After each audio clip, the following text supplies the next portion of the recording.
పూలు తెచ్చి నీకు తుష్టుగా పూజిస్తున్నంటే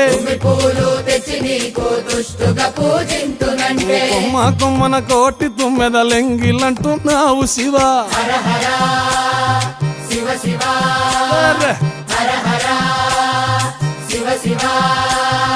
సాంబ శివ నీదు మహిమయన్నటికీ తెలియదాయే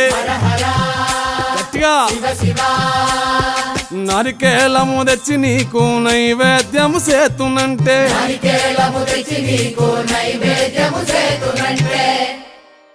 అప్పుడు బహు ఇష్టము అంటే విషంబో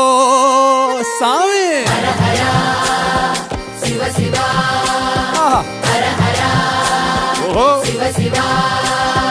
హర హర